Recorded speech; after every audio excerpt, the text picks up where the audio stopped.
नमस्कार दोस्तों, Unacademy special में आप लोग का स्वागत है। दोस्तों, हमारे वीडियो को लाइक, शेयर और चैनल को सब्सक्राइब ज़रूर करिएगा। आज हम लोग पढ़ेंगे हिस्ट्री से कुछ क्वेश्चन जो सभी एग्ज़ाम में बहुत ही महत्वपूर्ण है। पहला क्वेश्चन है, अंग्रेजी संसद में भारत सरकार अधिनियम कब पारित हुआ था? सही ऑप्शन है सी 1858 ईस्वी में। और दूसरा क्वेश्चन है दोस्तों, भारतीय राष्ट्रीय कांग्रेस का 1896 का अधिवेशन निम्नलिखित में से किसके लिए विख्यात है? क्या है जो राष्ट्रीय कांग्रेस का अधिवेशन 1896 है, किसके लिए विख्यात है? तो सही ऑप्शन है बी, पहली बार राष्ट्रीय गीत गाया गया था। दोस्तों, 1896 में पहली बार कांग्रेस के अधिवेशन में भारत का राष्ट्रीय गीत वंदे मातरम गाया गया। और ये वंदे मातरम कहाँ से लिया गया? बंकिम चंद्र चटर्जी जी के उपन्यास आनंद मठ का अंश है। यह 1937 तक भारत का राष्ट्रीय गान था। अगला क्वेश्चन है, तीसरा क्वेश्चन, निम्नलिखित में से किस गवर्नर जनरल को भारतीय प्रेस का मुक्तिदाता कहा जाता है? इसका सही ऑप्शन है sir Charles Metcalfe. Sir Charles Metcalfe 20 मार्च 1835 से 4 मार्च 1936 के बीच भारत के गवर्नर जनरल थे। उन्होंने प्रेस को पूर्ण स्वतंत्रता दी थी, इसलिए उन्हें भारतीय प्रेस का मुक्तिदाता कहा जाता है। ये लगभग 1 साल तक भारत के गवर्नर जनरल थे सर चार्ल्स मेटकाफ। आगे क्वेश्चन देखते हैं, समुद्री व्यापार के संदर्भ में कातार्ज व्यवस्था का उपयोग किसके द्वारा किया जाता है? जो समुद्री व्यापार है वो उसके संदर्भ में कातार्ज व्यवस्था, कातार्ज का मतलब भी होता है जैसे हम लोग गाड़ी चलाते हैं लाइसेंस, उसी तरह कातार्ज से रिलेटेड है कि समुद्र में व्यापार करने वाला लाइसेंस। इसका सही ऑप्शन देखते हैं दोस्तों, कौन किया था? सही ऑप्शन डी, पुर्तगाली सब किए थे। क्या हुआ? कातार्ज व्यवस्था का संबंध पुर्तगालियों द्वारा समुद्री व्यापार के लिए जारी किए गए व्यापार लाइसेंस हैं। 20वीं शताब्दी में अंग्रेजों ने भी नेवी सर्ट नामक व्यवस्था शुरू की थी। 20वीं शताब्दी में अंग्रेजों ने भी नेवी सर्ट नामक व्यवस्था शुरू की थी। अगला क्वेश्चन, पांचवा क्वेश्चन है दोस्तों, सुरेंद्रनाथ बनर्जी के बारे में निम्नलिखित में से कौन सा कथन सही नहीं है? सुरेंद्रनाथ बनर्जी के बारे में निम्नलिखित में से कौन सा कथन सही नहीं है? ऑप्शन नंबर डी है दोस्तों, उन्होंने आनंद मोहन बोस के साथ मिलकर साधारण ब्रह्मो समाज की स्थापना नहीं किया था। उपरोक्त दिए गए कथनों में चौथा कथन गलत है। सुरेंद्रनाथ बनर्जी ने आनंद मोहन बोस के साथ मिलकर इंडियन नेशनल एसोसिएशन की स्थापना की थी। साधारण ब्रह्मो समाज की स्थापना कौन कौन किया था? आनंद मोहन बोस, शिवनाथ शास्त्री, शिवचंद्र सेन, उमेश चंद्र दत्ता ने की थी साधारण ब्रह्मो समाज की। छठा क्वेश्चन क्या है, स्वतंत्रता आंदोलन के दौरान रविन्द्रनाथ टैगोर ने नाइटहुड की उपाधि किस घटना के विरोध में वापस कर दी थी? इसका सही ऑप्शन है बी, जलियांवाला बाग, जलियांवाला बाग हत्याकांड के विरोध में। रविंद्रनाथ टैगोर 1915 में ब्रिटिश सरकार ने नाइटहुड की उपाधि से सम्मानित किया था। 1915 में ब्रिटिश सरकार ने रविंद्रनाथ टैगोर को नाइटहुड की उपाधि से सम्मानित किया था और 13 अप्रैल 1919 को जलियांवाला बाग हत्याकांड से आहत होकर नाइटहुड की उपाधि वापस कर दी। इस संदर्भ में उन्होंने लॉर्ड चेम्सफोर्ड को पत्र भी लिखा था। सातवां क्वेश्चन देखते हैं, मुस्लिमों के लिए अलग मतदाता दल किस कांग्रेस अधिवेशन को जाना जाता है? इसका सही ऑप्शन है सी, लखनऊ अधिवेशन 1916। आगे बढ़ते हैं, 1916 लखनऊ के अधिवेशन में मुस्लिमों के लिए अलग मतदाता दल की व्यवस्था की गई थी। इस अधिवेशन में कांग्रेस के 2 धड़ों गर्म दल एवं नर्म दल को वार्ता के लिए एक मंच पर लाया गया था। अंबिका प्रसाद मजूमदार इस अधिवेशन में क्या थे? कांग्रेस के अध्यक्ष थे। 8वां क्वेश्चन है, भारत में पहली यूरोपीय बस्ती किस स्थान पर की गई थी? तो इसका सही ऑप्शन है ए, कोच्चि में। कोच्चि केरल में पड़ता है। नोट्स क्या कर रहा है, केरल के एर्नाकुलम जिले में स्थित कोच्चि फोर्ट भारत में पहली यूरोपीय बस्ती थी। पहली यूरोपीय बस्ती एर्नाकुलम जिले के कोच्चि में थी। यह जल से घिरा हुआ स्थान है। यह कोच्चि के दक्षिण पश्चिम में स्थित है। 9वां क्वेश्चन है, क्या कहता है, निम्नलिखित में से किस राज्य ने अंग्रेजों को मुक्त व्यापार के लिए सुनहरा फरमान जारी किया? कौन सा राज्य है जो अंग्रेजों को मुक्त व्यापार के लिए सुनहरा फरमान जारी किया? इसका सही ऑप्शन है सी, गोलकुंडा। 1632 में अंग्रेजों को गोलकुंडा के साथ मुक्त व्यापार करने का सुनहरा फरमान प्राप्त हुआ। इसके लिए शुल्क 500 पैगोडा प्रतिवर्ष था। क्वेश्चन नंबर 10 देखते हैं, सलवाई की संधि किस युद्ध से संबंधित है? सलवाई की संधि किस युद्ध से संबंधित है? इसका सही आंसर है बी, प्रथम आंग्ल मराठा युद्ध।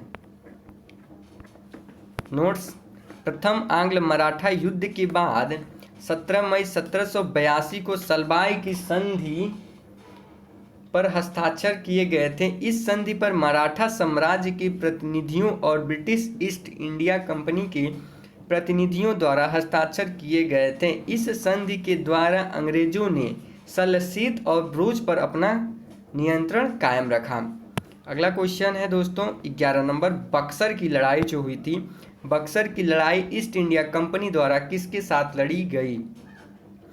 यहाँ कौन कौन है? मीर कासिम, शहादत अली खान द्वितीय, अलवर्दी खान, सिराजुद्दौला।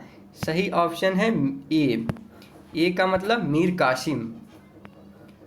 आगे क्वेश्चन बढ़ते हैं, नोट्स पढ़ लेते हैं। बक्सर की लड़ाई कब हुई थी? 22 अक्टूबर 1764 को ब्रिटिश ईस्ट इंडिया कंपनी और किसके बीच? मीर कासिम, बंगाल के नवाब, अवध के नवाब और मुगल सम्राट शाह आलम द्वितीय की संयुक्त सेनाओं के बीच लड़ी गई थी। इस लड़ाई में अंग्रेजों का नेतृत्व हेक्टर मुनरो ने किया था। क्वेश्चन नंबर 12 देखते हैं, निम्नलिखित में भारतीय शिक्षा का मैग्ना कार्टा किसे कहा जाता है? इसका सही ऑप्शन है, मैग्ना कार्टा किसे कहा जाता है? ए, वुड्स डिस्पैच को। नोट्स क्या है, sir Charles Wood British east India company के नियंत्रण बोर्ड के अध्यक्ष थे। उन्होंने 1854 में लॉर्ड डलहौजी को एक प्रेषण भेजा था। उन्होंने सुझाव दिया कि प्राथमिक विद्यालयों में, जो गांव में प्राथमिक विद्यालय हैं शहरों में, मातृभाषा में पढ़ाई होनी चाहिए। जो जहाँ की मातृभाषा है वहाँ पढ़ाई होनी चाहिए और उच्च विद्यालय जो हैं अंग्रेजी शिक्षा भी होनी चाहिए। इसके लिए वुड डिस्पैच कहा जाता है।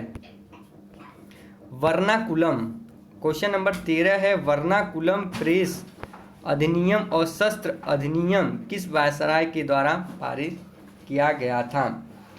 क्वेश्चन 13 है, option number A, Lord Liton.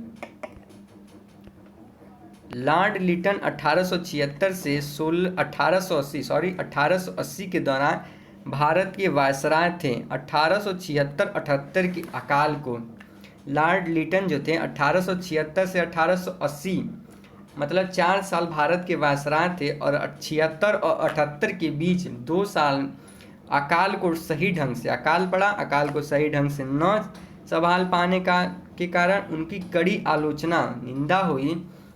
उसके बाद उन्होंने वर्नाकुलम प्रेस अधिनियम और शस्त्र अधिनियम 1878 को पारित किया था।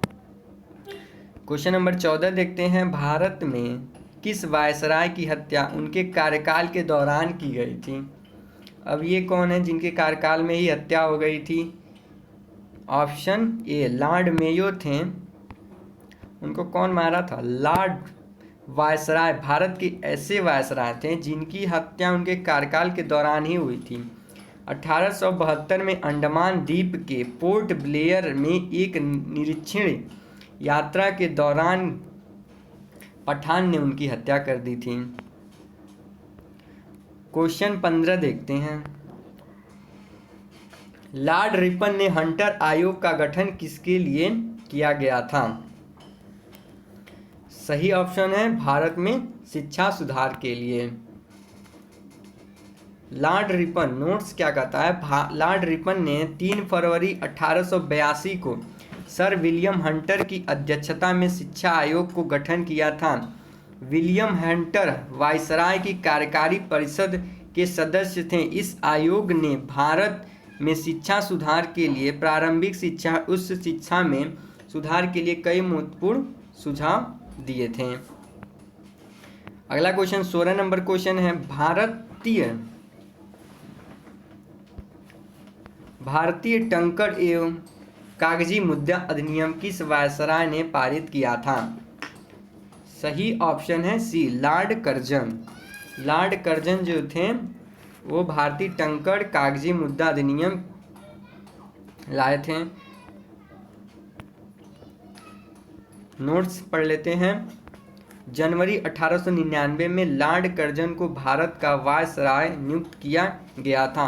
उन्होंने भारतीय टंकण कागजी मुद्रा अधिनियम 1899 पारित किया और भारत को स्वर्ण मानक की शुरुआत की।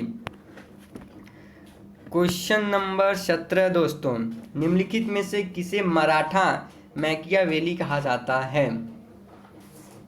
इसका सही ऑप्शन है ए, नाना फडणवीस। नोट्स क्या कहता है, पेशवा शासन के दौरान नाना फडणवीस मराठा साम्राज्य के प्रभावशाली मंत्री एवं कूटनीतिज्ञ थे। यूरोपियों द्वारा उन्होंने मराठा मैकियावेली सुप्रसिद्ध इतालवी कूटनीतिज्ञ निकोलो मैकियावेली पर आधारित नाम कहा जाता है। ब्रिटिश साम्राज्य की बढ़ती हुई शक्ति के दौरान उन्होंने मराठा साम्राज्य को सुरक्षित रखा। क्वेश्चन नंबर 18 है, श्रीरंगपट्टनम की संधि का संबंध किस युद्ध से है?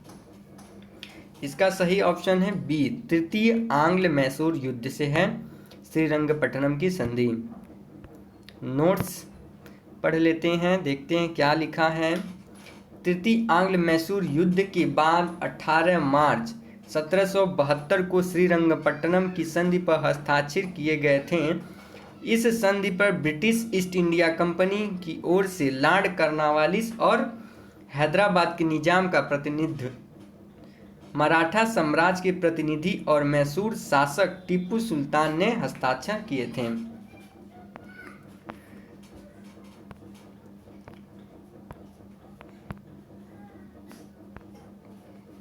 क्वेश्चन नंबर 19 है, पूना समझौता। कौन सा कथन असत्य है? पूना समझौता के संदर्भ में कौन सा कथन असत्य है?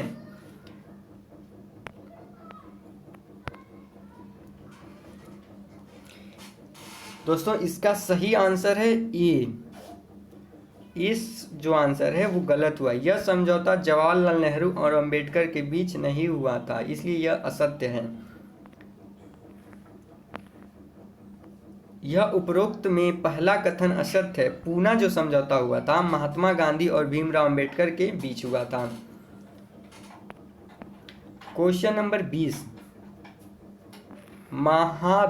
महाद सत्याग्रह। महाद सत्याग्रह का नेतृत्व किसने किया था?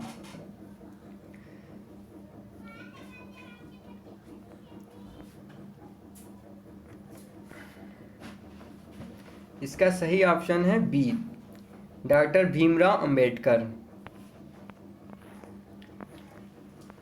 महाद सत्याग्रह का नेतृत्व भीमराव अंबेडकर ने 20 मार्च 1927 को किया था। यह सत्याग्रह महाराष्ट्र के रायगढ़ जिले में महाद नामक स्थान पर किया गया था। महाद सत्याग्रह का नेतृत्व कौन किया था? भीमराव अंबेडकर। और कब किए थे? 20 मार्च 1927 को किया था। और ये किस जिले में हुआ था? महाराष्ट्र के रायगढ़ जिले में महाद नामक स्थान पर किया गया था। East India company. ने किस वर्ष बॉम्बे को पुर्तगालियों से प्राप्त हुआ? ईस्ट इंडिया कंपनी ने किस वर्ष बॉम्बे को पुर्तगालियों से प्राप्त किया? इसका सही ऑप्शन है बी, 1668 में दोस्तों। 1668 ईस्ट इंडिया कंपनी ने बॉम्बे को पुर्तगालियों से 1668 ईस्वी में प्राप्त किया। ब्रिटिश ईस्ट इंडिया कंपनी द्वारा तुरंत इसकी किलाबंदी की गई। उसके बाद अंग्रेजों ने सूरत की जगह बॉम्बे को अपना मुख्यालय बनाया। गुलामगिरी बताइए। गुलामगिरी ये क्वेश्चन पूछ चुका है बहुत से एग्जामों में। गुलामगिरी नामक पुस्तक किसने लिखी थी? इसका सही आंसर है सी, ज्योतिबा फुले। ज्योतिबा फुले 1873 में गुलामगिरी नामक पुस्तक लिखी थी। यह पुस्तक किस पे आधारित है? अंग्रेजों की दास प्रथा पर। क्वेश्चन नंबर 23 है, रविन्द्रनाथ टैगोर को नाइटहुड की उपाधि किस वर्ष दी गई थी? ये पीछे हम लोग पढ़ चुके हैं दोस्तों, 1915 में। सही ऑप्शन बी, 1915 में रविन्द्रनाथ टैगोर को ब्रिटिश सरकार ने उसी 1915 ईस्वी में नाइटहुड की उपाधि से सम्मानित किया था। 13 अप्रैल 1919 को जलियांवाला बाग हत्याकांड से दुखी होकर उन्होंने नाइटहुड की उपाधि को वापस भी कर दिया था और चेम्सफोर्ड को पत्र भी लिखा था। भारत की समय भारतीय राष्ट्रीय कांग्रेस के अध्यक्ष कौन थे? स्वतंत्रता के समय भारतीय राष्ट्रीय कांग्रेस के अध्यक्ष कौन थे? सही ऑप्शन है बी, जेबी कृपलानी थे।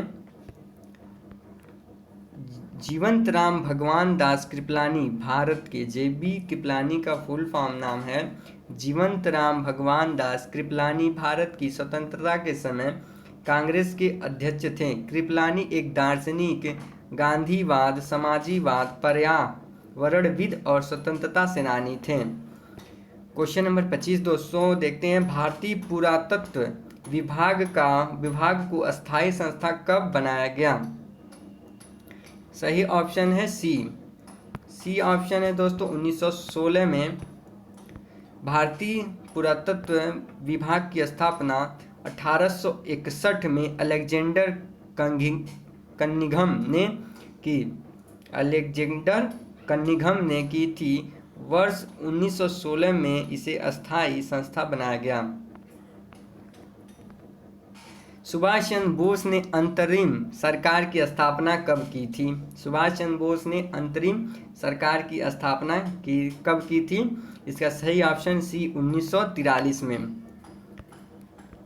वर्ष 1943 में सुभाष चंद्र बोस ने सिंगापुर में अर्जी हुकूमत ई हिंद नामक अंतरिम सरकार की स्थापना की थी। इस सरकार का समर्थन धुरी राष्ट्रों जापान, नाजी,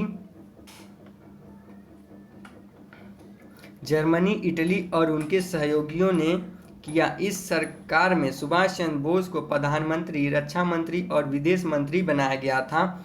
रास बिहारी बोस को मुख्य सलाहकार भी बनाया गया था।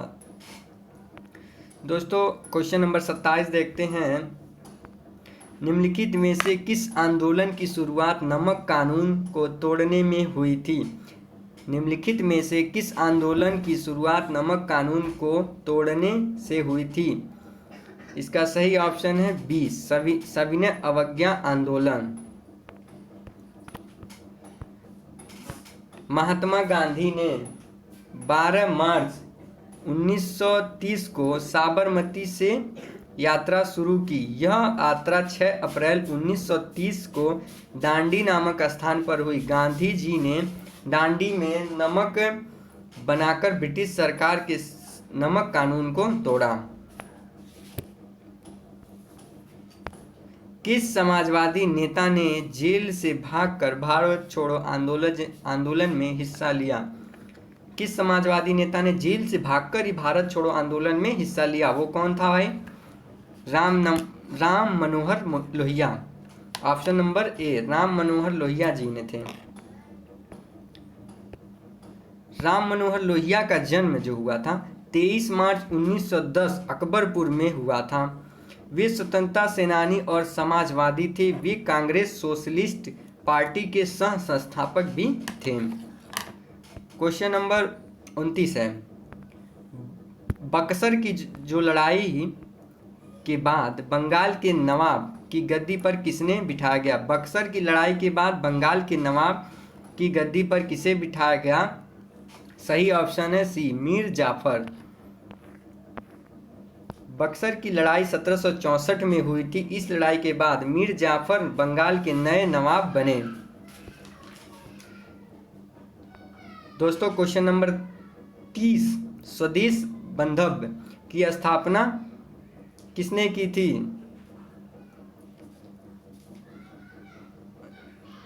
सही ऑप्शन है ए अश्वनी कुमार दत्ता। स्वदेश बंधव समिति की स्थापना अश्वनी कुमार दत्ता ने की थी। इस संगठन का उद्देश्य स्वदेश उत्पादों के इस्तेमाल में वृद्धि करना और विदेशी उत्पादों का बहिष्कार करना। स्वदेशी जो उत्पाद हैं उनको इस्तेमाल करेंगे और विदेशी उत्पाद को बहिष्कार करना इसका मतलब था। और इसकी स्थापना अश्वनी कुमार दत्ता ने की थी। दोस्तों अगर वीडियो अच्छा लगा हो तो लाइक शेयर सब्सक्राइब जरूर करिएगा दोस्तों। जय हिंद जय भारत।